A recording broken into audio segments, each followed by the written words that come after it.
ሊቨርፑል የብራይተኑን የመስመር አጥቂ ጋምቢያዊውን ያንኩባ ሚንቴን ለማስፈረም ፍላጎት ማሳየታቸው ታውቋል።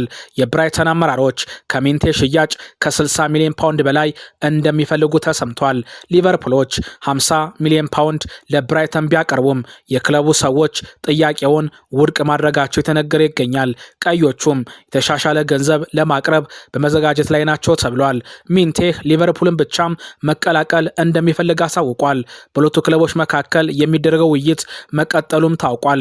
ተጫዋች ወኪል የሆነው ባካሪ ቦጃንግ ያንኩባ በብራይተን ይጫወት ይገኛል።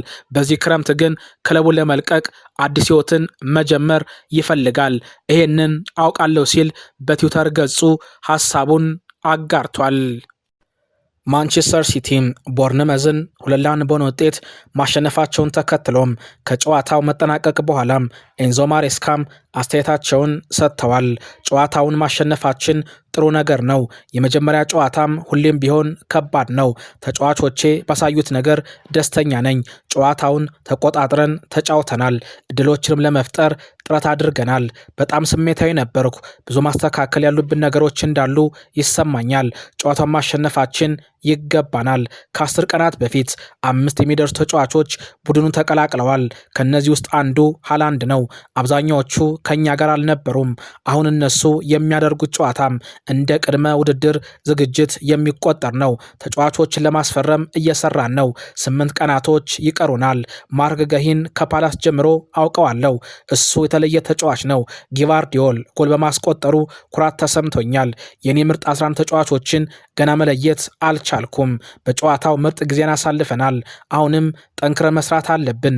ለቀጣዩ ጨዋታ መዘጋጀት ይጠበቅብናል ሲሉም ጣሊያናዊው አሰልጣኝ ኤንዞ ማሬስካ አስተያየታቸውን ሰጥተዋል። ቶተንሃም ሆትስፐር ግብፃዊውን ተጫዋች ኦመር መርሙሽን ለማስፈረም መቃረባቸው ተሰምቷል። በሁለቱ ክለቦች መካከል ሲደረግ የነበረው ውይይት በስኬት መጠናቀቁም ታውቋል። ስፐርሶች 50 ሚሊዮን ፓውንድ እንደሚከፍሉ የተረጋገጠ ሲሆን መርሙሽ የመግዛት ግዴታም ባለው የውሰት ውል ወደ ለንደን እንደሚያቀናም ተረጋግጧል። ከመርሙሽ ወኪሎች መካከል አንዱ የሆነው ሌሮም ሻሎም ኦመር አዲስ ፈተናን መፈለጉን ተከትሎም ቶተንሃምን መምረጡ ትክክለኛም ውሳኔ ነው። ከዲዘርቢ ጋር ስኬታማ ጊዜን እንደሚያሳልፍ እርግጠኛ ነኝ ሲል ሻሎም ሐሳቡን አጋርቷል። ኦመር መርሙሽ የሕክምና ምርመራውን እንደሚያደርግም ታውቋል። ሮቤርቶ ዲዘርቢ ዝውውሩ አላለቀም። ቢሆንም መርሙሽ አስደናቂ ተጫዋች ነው። እኔ የግብፃዊ ኮከብ አድናቂ ነኝ ሲል ዲዘርቢ ተናግሯል። ቶተንሃሞች ከመርሙሽ በተጨማሪ ሳቪኒዮን ከማንቸስተር ሲቲ ማስፈረማቸው የሚረሳ አይደለም።